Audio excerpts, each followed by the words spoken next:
That's right. We got a live audience here. Okay. People are stoked to hear Sydney back in action on the Anti-Film Film Club. Here we are. And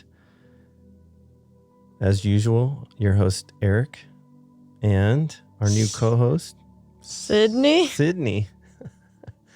Which I'm really stoked. I'm stoked that we get to do this together. I'm stoked that you're here. And I'm stoked that we're prioritizing making this happen. We do enjoy watching a lot of films. We had a little bit of a competition on, what was the app? Letterboxd. And she's probably winning now, though I'm pretty sure I've seen more films in my lifetime, because a lot of times we're seeing the same film now going forward. But you are watching other stuff that I haven't seen, like the new part 2 of You, right? But Anyway, you were watching a movie, and to my shame, I hadn't seen it. And what movie was that? Birdman. Yeah. Yeah, okay. So we are revisiting Birdman, which was released in 2014. And this is going to be a critical look back at that film. And that was directed and written by Alejandro Inarritu. I think, pardon me if I'm not saying that correctly. Is it right? Inarritu? I don't know. Something like that. Really great director, writer. This was a box office release, like I said, in 2014. Earned $103.2 million at the box office and cost somewhere between 16 to 18 to make. And it's a dark comedy. And actually, it's interesting because we're recording this at the same time that the Oscars are going on. And the Oscar awards are happening. And this actually won 4 Oscars that year. Wow. It won for Best Picture. It won for Best Director, Best Original Screenplay, and Best Cinematography. There were nominations for Michael Keaton, Ed Norton, and Emma Stone, as well as sound editing and sound mixing. And then Keaton actually had won the Best Actor Golden Globe for this. And it was awesome. I was so taken back by how great it was. It was really well done. It's a dark comedy. And if you haven't seen Birdman, I don't know what you're waiting for. To my shame, I don't know what I was waiting for. I heard a lot of buzz about it, and I had the intention to see it, but I think by the time I wanted to go see it, it wasn't in the theaters, and it just kind of fell off into oblivion for me. The father-daughter theme's challenging and difficult. How did that land for you? I mean, this is really cool that we're unpacking it because we're a father-daughter team. There were the father-daughter themes with Regan Thompson, who was played by Michael Keaton. And then his daughter was Sam Thompson, played by Emma Stone. And how did you feel like those themes were portrayed? What was challenging in their relationship? And how did that work on screen? Well, I didn't think they had the best relationship because something about what the mom said about like the daughter, and she was, I don't know, upset, but he kind of kept her around, and I feel like she didn't really want that. And she also, the dad keeping the daughter around? Well, I don't know if she like really wanted to do that job, being like helping him with the backstage and whatever, but and then the one part where she goes off on him saying how you're doing this play and yada yada yada. We'll get into that later. Yeah, okay. Because that's good. And there was obviously some inner turmoil that he was wrestling with, like, he wrestled with, even though she's there and she's helping and she's around and he's with her, he's not really present, right? Because he's so focused on his play and all the things, and like he's really preoccupied, and he's not emotionally available, if that makes sense. And, you know, I think there's inner turmoil that he's feeling, that he's wrestling with, that, you know, he wants to, like, apparently that's been the case her whole life and he hasn't really been there. But, you know, he's unpacking what those feelings are and trying to change. Or at least that's the appearance that I get. All right, what else? What other themes? Mental health themes, reality versus surrealism. Yeah, how does that show up? I mean, there's a lot of dynamics of mental health and what's real, what's not. I thought it was real when he was like throwing the stuff around, like he without him doing it. Yeah, like his powers. Yeah, I thought that was real, but yeah, I realized that's probably something to do with mental health. But maybe it was. It was real? I think so. I think he had those powers because the opening scene, right? He's sitting there meditating and he's floating off of the ground, right? So there's some kind of... Well, it doesn't mean it's real.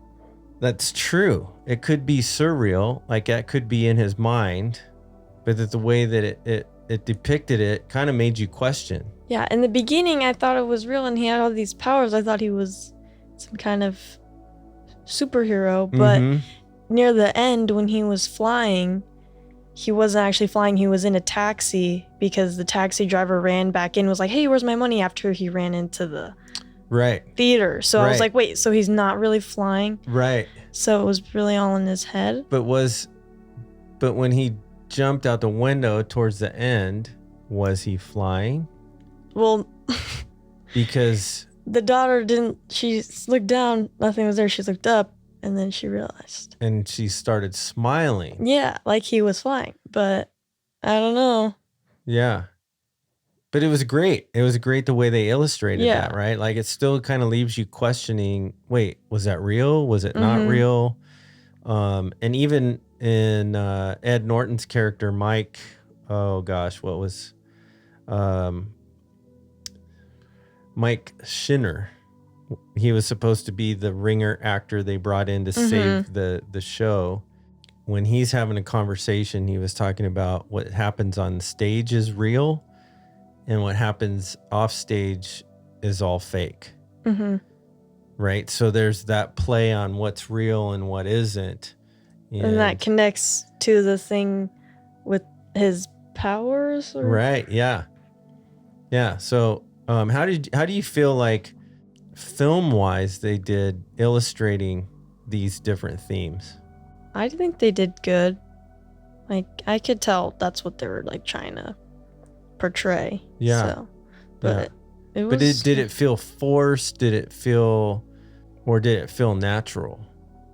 It felt natural. I didn't feel like anything was like they were trying to hit anything too hard. Yeah. I thought it was a really good movie. I didn't think...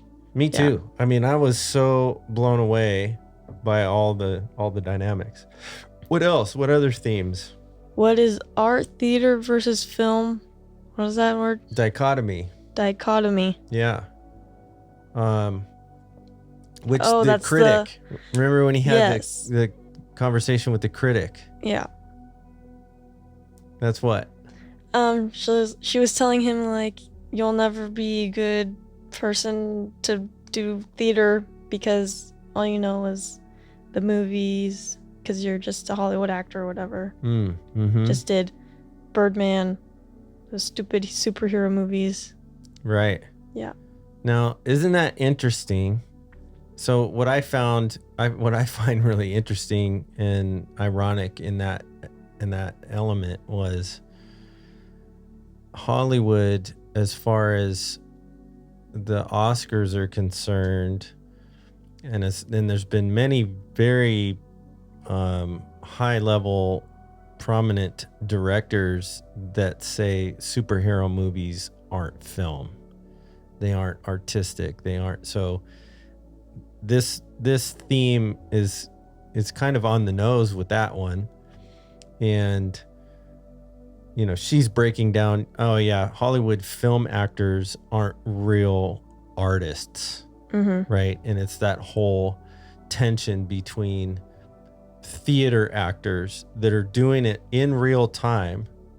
They're singing, they're dancing, they have they're not only acting, they've got all of their lines memorized and they're all the movements and everything, and it's a live performance in front of the audience, as opposed to something behind the camera and I can edit, right? And I can do my line. Let's say I missed my line, I do my line over.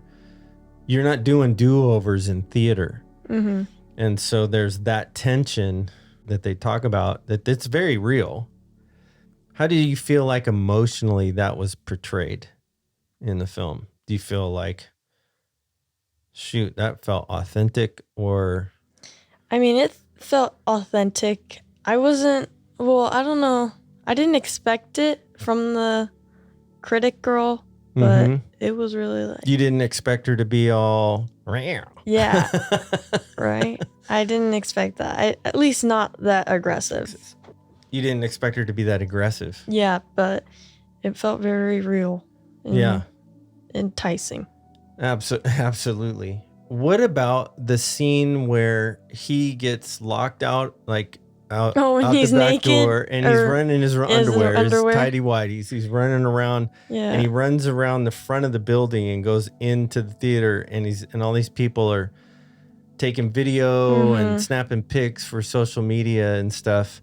And they're all saying, "Oh, is that Birdman? Is that Birdman?" Yeah. Yeah. And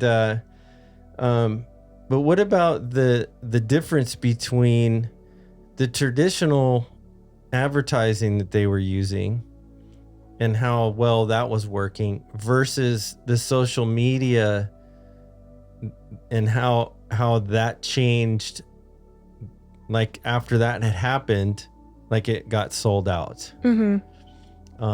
What about the difference there? How did that hit you?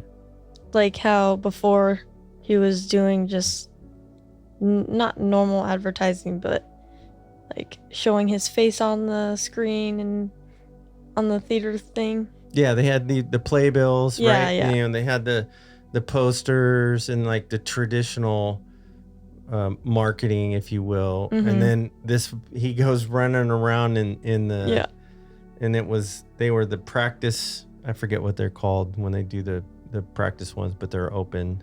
Yeah, shame on me for forgetting what that was. But and then that thing happened on social, and then boom, like his daughter was showing him like, hey, you got 70,000 views. And not that going to run around out in the streets of New York in your underwear is like the thing to do, but apparently it helped, right?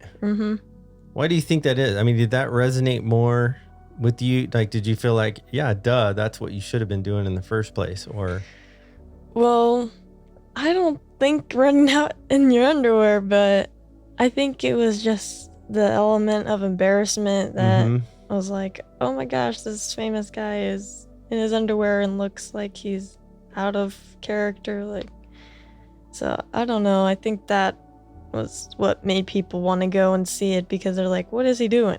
And this is the first time I've been hearing him in a while, since Birdman. Right. So. Yeah. And he didn't seem super phased about being out in the middle of the crowd on the street in his underwear. Like, I would have been friggin' just like, screw it, I'm not going back in. Yeah, I would have been just staying by the door. Else out. I'm finding some trash bags or something. And I wouldn't even have left the door. I would have just kept the robe on and just kept knocking. I don't care. Like, but he was dedicated to go back and do that scene. For sure. So. And how well did the scene work when he came in from the outside in his underwear? Like, remember, because that was in the middle of them doing this run through, and his character comes walking in, like, and he's full in character as he's walking in. Like, he's doing his lines, and then he's doing the hand, the fake with the handgun because he didn't have one. and then the prop guy handed it to him as he's going on stage. I mean, how well did you feel like that worked? Well, I think, wasn't it the rest of the show he did it like perfectly? Yeah. Yeah, it went really well. So Mm-hmm. Like, I almost wanted to see that happen again in the real show. Because it worked so well. Like, just seeing his level of commitment was really inspiring in that moment. And then we kind of talked a little bit about superpowers, what was real and what was in his head, right? Like, did he have real superpowers and whatnot? And the themes that, the things that we think versus what's real, which is another great layer of tension. I think that's one of the things that I really enjoy, because there were so many different layers. There's so much going on and so much complexity. But yet at the same time, it was so eloquently and just delivered so well that all the layers landed well. So Regan Thompson, he's a fated actor famous for playing a superhero named Birdman in a film trilogy from 89 to 92, and is tormented by the mocking of critical internal voice of Birdman, and frequently visualizes himself performing feats of levitation and telekinesis. And Regan is trying to regain recognition by writing, directing, and starring in this Broadway adaptation of Ray Carver's short story, What We Talk About When We Talk About Love. However, the Birdman voice wants Regan to return to the blockbuster cinema and insists that he is essential to Regan's identity. And then, so let's kind of break down just the different characters and their performances, the actors' performances. So you have Michael Keaton, he plays Birdman, aka Regan Thompson. Edward Norton, who plays Mike Shiner. Emma Stone, who plays Sam, which is his daughter. Zach Galifianakis plays Jake, who's like his partner producer for the theater show. Naomi Watts plays Leslie, and the brunette was the girlfriend, I thought, because she was talking about how she was having his baby. Oh yeah, that was Andrea Riseborough who played Laura. Yep, Amy Ryan played Sylvia, and then there's a bunch of other people. It's quite a amazing cast, actually. Anyway, how did you feel like the chemistry was between the actors? I thought it was good. Mm-hmm. Yeah, the chemistry was good. I thought all of the acting was good. Yeah, absolutely. I think, man, Edward Norton totally took me by surprise. I know Edward Norton's a great actor, and I appreciate a lot of things that he's done, but he really took me by surprise in this one. Like, I mean, the degree of confidence that he had on the stage versus his display of a lack of confidence when he wasn't on the stage, and the dynamics that played into that. And just, there's elements that were endearing and there was other elements that were off-putting. And I mean, he just delivered a dynamic performance that I was really, I don't know if surprised is a word, because I know he's in Fight Club. He was awesome. Did you see that? Did you see Fight Club? Has just amazing acting chops. But for some reason, I was taken back a little bit and just like, okay, this is really awesome. I mean, there are moments where I forget they were acting. And I think watching a film, and they're acting because you're watching a film and it's in the thing, but then like you get totally drawn into the character and you forget that they're acting, and you really feel like they're portraying the emotion and the essence of who that character is. Whew, man, that's another level. That's and I think the whole cast did that. Michael Keaton obviously winning Best Actor Golden Globe and getting the nomination for the Oscar for that film. Yeah, I mean, the complexity of his character with all the different things that were going on. Yeah, that was amazing. How'd you feel like Emma Stone's portrayal was? I mean, you're a daughter. She was playing a daughter. And did you feel like she was bringing those emotions and in that performance really well? Yeah, I thought so. I mean, she went off and she put her dad in check, which is like, wow, that's... Oh, yeah, when he came in and was like trying to bust her for smoking weed or whatever. Mm-hmm. Yeah. Mm-hmm. Yeah, that was amazing. Yeah, she did really good. Yep. I mean, what are some scenes that really stood out to you, like from an acting perspective? Like what jumped out that really landed for you, or didn't land for that matter? I don't think anything didn't land. I liked when, I don't know, liked is the right word, but I thought it was interesting. What's Emma Stone? Who does she play? Sam, Regan's daughter. When Sam was on the roof and then Mike came out and they had a moment. And it was interesting. Yeah. Because they were talking. I don't remember. Because that happened twice. Yeah. Right? They ended up on the roof twice. The first time, like there was tension there, but they didn't kiss. Right? Or did they the first time they were? I don't think I thought they did. I thought that was the second time. I thought they did, and then Mike was like, I'm not good for you or something. Can't do this. Yeah. I'm not doing this. Yeah. Yeah, you're right. You're right. Okay, let's talk a little bit about the cinematic, some of the technical stuff.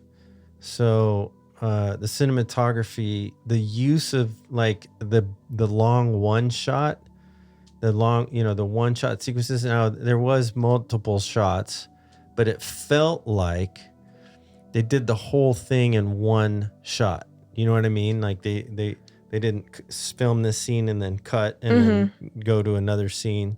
There they fade and they dip out, and that type of thing. It felt like the camera was following them around and just rolling the whole time. How did you feel about that? How did that lend to the story or take away from the story, or did it distract or did it support? Like, how did that feel for you? I thought it supported the story. I kind of felt like it tied into the theater or the play. Like, if it was all shot in one shot, then there would be no mess ups, just like live action theater. So. Okay. Yeah, I didn't think about that. That's cool. Yeah, kind of like, hey, if we're doing this in one shot, we're not doing retakes, where everything has to work well from start to finish. Yeah, that's awesome. What about that made it feel supportive? Like for an emotional standpoint, or I mean, that's a great assessment, like how tying that in to the theater aspect. I didn't think about that. It's really good. But anything else? Any other elements of that aspect that? I don't know for emotional. What do you think? I think so. I think it drew me in faster. I think because it wasn't like, the challenge from when you're editing and you're doing these jump cuts or you're doing these, fast cuts or you're cutting from one to another thing, subconsciously that breaks the flow, right? So it's like, I mean, we're used to it because we see it all the time and the way films are made and have been for a long time. But when you do those really long shots like that, it flowed. There's a couple of things that I can compare to, like the movie 1917. I'm I don't know if you saw that, but we should go back and watch it. And it was this World War I film. And it was following these two English soldiers that were going in to rescue one of their brothers across enemy lines. Well, a lot of that footage is this big, long, single one shot. And it just feels like you're there with them. It pulls you into like, oh, I'm actually in the hallway, or I'm in the back stage area of the theater, and I'm following Reagan's character through, and I'm actually there. It makes me feel like I'm there. And that's what you want. Yeah, absolutely. It's a really challenging technique to use. It also reminds me of another video was Justin Timberlake. Justin Timberlake. Yep, Justin Timberlake. Music video. And it's called his song Say Something. That's all done in one shot. Now, I don't know if it was one take. They might have had to do multiple takes. But if you watch that video, it's all done in one shot, where he goes up the elevator and the guy comes out, and the camera comes out of the elevator with him. And it's pretty amazing. We should go back and watch that too. But it just draws you in. And I think the use of that, I noticed that right away. Right away as he, as he walks out of his dressing room and into the hallway, and the camera is following him. Those are usually spots where they're going to cut, because, you're transitioning from the bedroom out into the hallway into another place, and you don't need to show all of that. A lot of times if you're showing all that, it slows down the pacing, and because of how things are edited, it makes you feel like, okay, come on, get there faster. But this didn't feel like that at all. So yeah, just tagging the acting a little bit further. I mean, we talked about Michael Keaton's performance. Michael Keaton is one of those actors that is so just on a whole nother level. He can play a character like Batman, and then he can play this character. He's so versatile between all these different aspects. Just amazing. Isn't he coming back to play Batman? I think so. The Flash movie? I think so, yeah. I think he's playing. And then Ben Batman. Affleck is somebody else, Right. Which is funny. Right. We're going back to the whole Batman thing. So here's the interesting thing is I didn't realize this was originally released in 2014. And I'm like, oh, this is about Vulture from Spider-Man. And Spider-Man wasn't released until, 2017. Spider-Man Homecoming, the first Tom Holland Spider-Man. And I didn't even realize that was Michael Keaton was the Vulture. Yes, Michael Keaton was a Vulture. And I thought, because I hadn't watched Birdman and it kind of fell off for me when it first released, I thought this was about that. And it was interesting it's kind of the other way around. And there is a scene towards the end where he's kind of hallucinating these different things that are happening, and Spider-Man is in it. Spider-Man is dancing. Oh yeah, you said he was dancing like on the street? Yeah, it's in a crowd of all this other things, all these other characters, and all this other distraction of like past or memories or different things of that nature. But I see Spider-Man and I'm like, oh, wait. Yeah, and it was like, okay, he's playing this post Spider-Man. But it turns out that wasn't the case at all. He's playing this role pre-Spider-Man and then ends up as Vulture in Spider-Man, which I think is hilarious because... So you think they have a connection? Well, for sure. Obviously, Michael Keaton's the same actor. There's, I don't know if Kevin Feige saw Birdman and was like, hey, we're looking for Vulture. And they're like, okay, we're casting Michael Keaton for Vulture. Who happens to be a bird, who happens to have superpowers, if you will. Yeah, and we talked a little bit about Ed's portrayal of Mike Shiner, and then what about the rest of the supporting cast? How did you feel like their performance was, right, as a supporting cast, and Zach Galifianakis and everybody else that were brought around together? How did you feel like the casting was? How do you feel like their delivery of their part, et cetera, et cetera? I thought it was perfect. I think everybody gave what they should have gave in the acting department. Like, it felt real. Nobody was like sticking out as a bad actor or actress. Like, all the supporting actors were really good. Yeah. I mean, Naomi Watts was a bit of a supporting cast. Amy Ryan was a bit of a supporting cast. And they just did amazing. They really did. I think you hit it right on. It was perfect. I mean, it really was. I mean, obviously, it doesn't win all these awards because it wasn't. Everybody showed up and they delivered their A game. Okay, let's talk about this.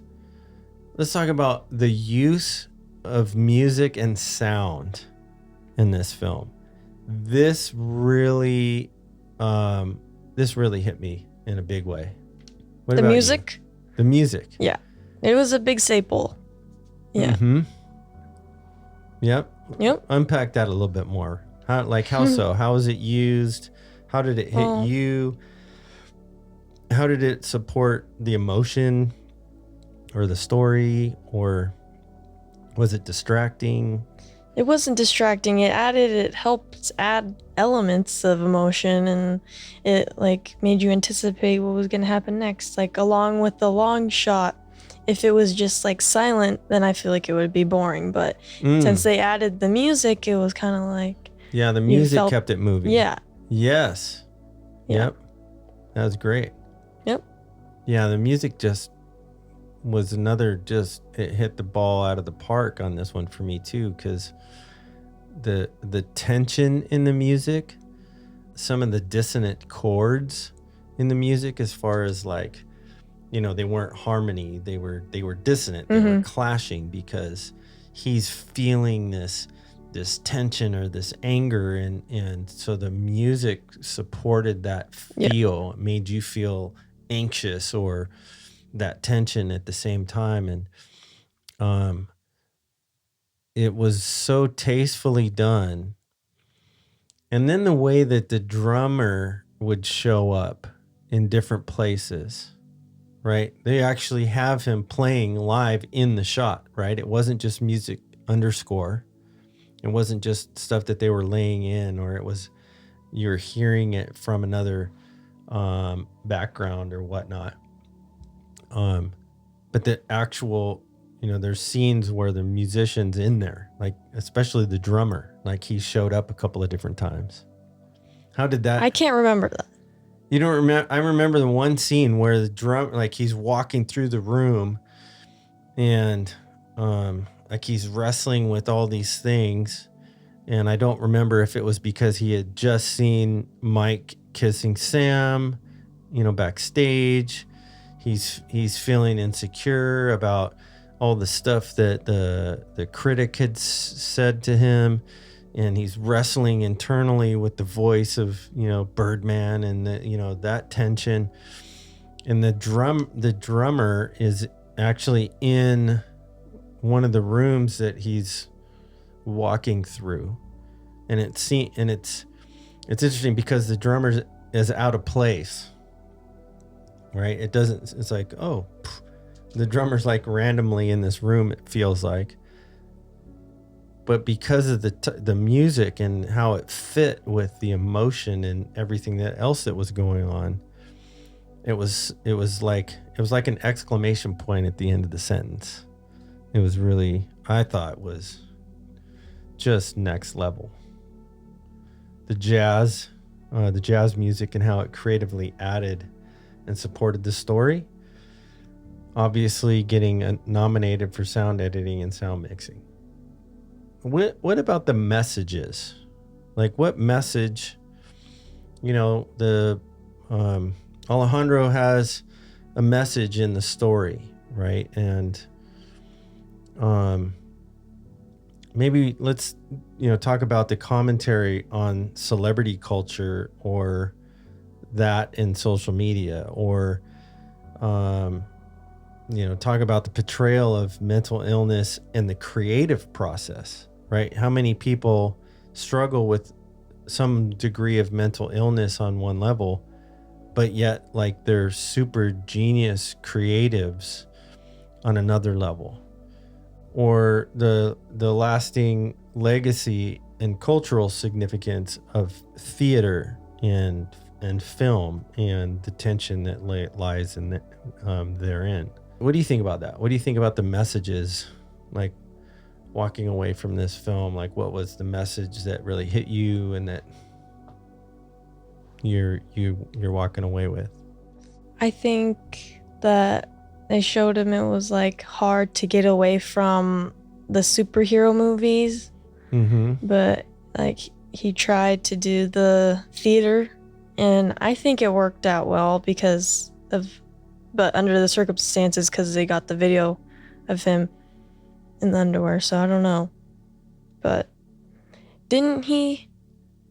wasn't there something said about the gun, and was it Edward Norton that said it didn't look real enough, so he got a real gun and then shot himself at the end of the play?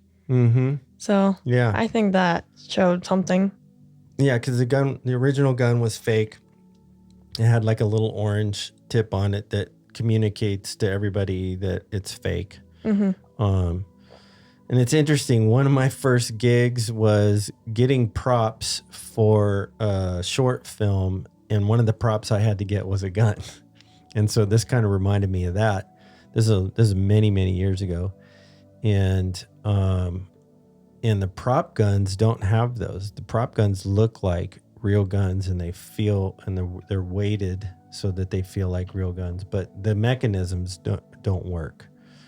And then the slide mechanism works, but there's no hammer, there's no internal parts, so it couldn't actually. And then some people use airsoft guns, which look like real guns, except they shoot little plastic pellets.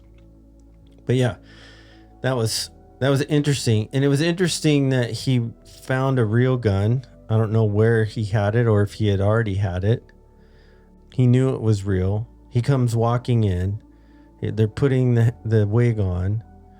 And they said, "Hey, what about the blood pack?" Right? Yeah, because the cat, when he hits it, it goes off.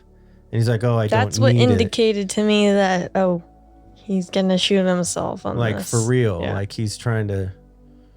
And then the fact that everyone was silent after he shot himself for like a minute, and then they started applauding because they're like, this looks a little too real. Right.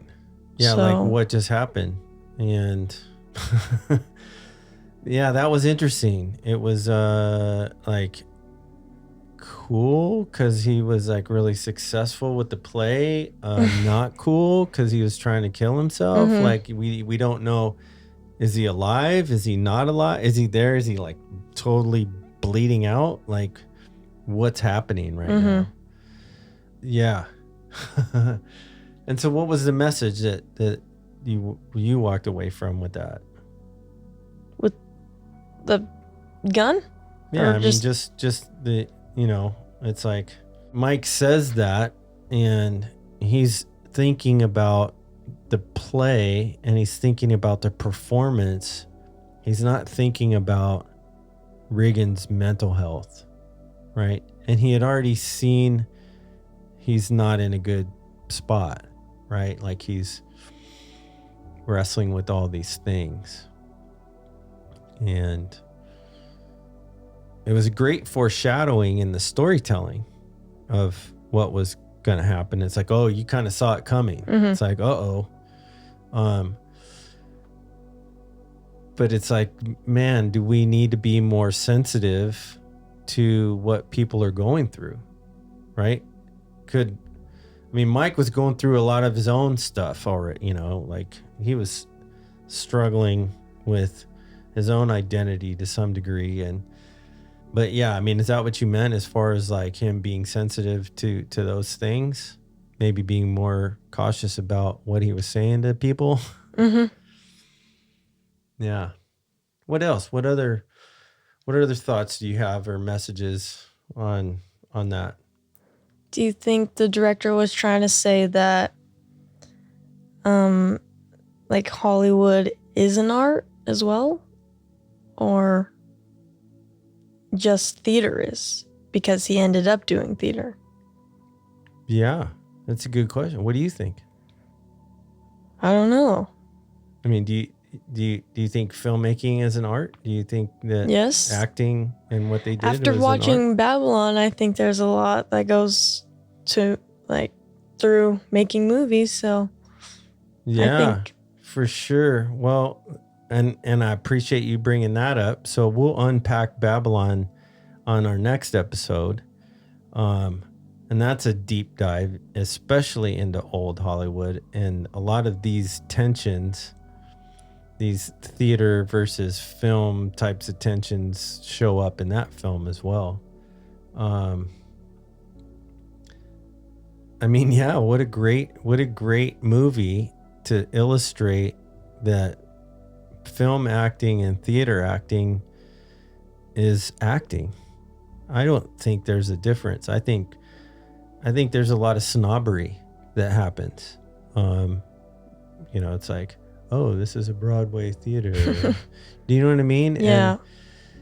And not like Broadway's inaccessible, because it's not. I don't think film acting is any less acting, especially in this illustration than theater acting. It's a different form of the same type of art. Mm-hmm. That'd be like saying, oh, you're a really good oil painter, but you know, watercolor painters aren't really painters. Yeah. You're both painters. You're just using different mediums doing the same type of art. Mm-hmm. That's my opinion. Yeah, I think Alejandro knocked it out of the park. Obviously, a lot of other people did too. And I was just tickled to death to see Spider-Man dancing in the background. And it really threw me. I'm still kind of a little bit in a loop here, in shock, thinking that this actually came before what ended up happening. I mean, it's funny because he did Batman before this. So he did a superhero movie before this. So he knew all of that. Is bat considered a bird? Well, but the names have close Batman, Birdman. Yeah. So I'm sure he drew from that. Mm-hmm. But what do you think this film, particularly its lasting legacy or cultural significance, will be? Like, what's the exclamation point on the legacy of what Alejandro and Michael Keaton and company delivered with this? Like the theme? Yeah, I mean, what's the lasting legacy? Like, what are people going to remember most? What's the cultural significance of Birdman and why it's so good and why people should watch it? Well, I think it's because it's based on this celebrity's like mental health, and it shows that he's also a person too, and he's like still trying to, well, not still trying to be relevant, but just like how much it takes to still be relevant and still be talked about. Mm-hmm. Still be like not forgotten, but that's how he feels because, you know. Yeah, that's really good. And how much is chasing that relevance play into his mental health? Mm-hmm. Right? I mean, is chasing that and being in the limelight or being famous or whatever his definition of relevance was, like, what is that? What kind of effect does that have on his his mental faculties, and does it magnify that, that struggle?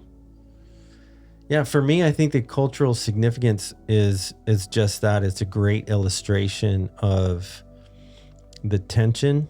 I think there's so many complexities and layers to it. I think just the way that it illustrates mental health, it illustrates the tension between different attitudes and polarizations that can happen, like between theater and film, and the tension there. I mean, the irony is that this delivers such a powerful performance. It's clear. Yes, it is art. The thing that the critic said, right, is like, you're not an artist, you're a celebrity, right? Kind of condemning him, thinking like, you're not an actor, you don't know how to perform, you're just this famous celebrity from this film, like, and that tension there. It's like, well, yeah and no, right? This movie is something that people should put in their top 10 list and really meditate and unpack all the layers. And I'm excited to go back and watch it again and to see what areas did I not pick up on. Mm-hmm. It's like watching Fight Club again. And it's like, wait, what just happened? There wasn't like this massive twist like in Fight Club where your mind's just blown and the story was like not what you thought it was.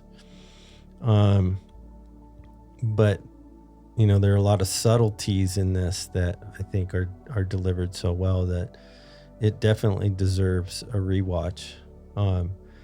So if you happen to be listening and you haven't seen Birdman, I highly encourage. Would you encourage people to go see it?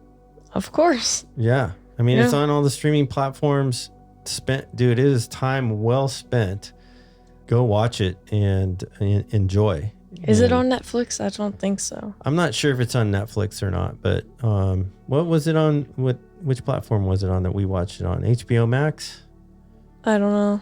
Or was that Amazon Prime? I know it's on a few of the platforms, I'm sure, if you really are looking for it. So yeah, there you have it. I mean, that's Birdman, kind of in a 1 hour long podcast, breaking down all the things. The lasting impact of this film on contemporary cinema, I think the impact is keep doing the thing. It's interesting to contrast this with what we just watched, which was Quantumania, because they're so polar opposites, right? Quantumania is this CGI rich MCU film. Oh, it happens to be a superhero story, which is really funny. But just a lot of VFX and a lot of eye candy, which this one didn't have much of that at all, if any.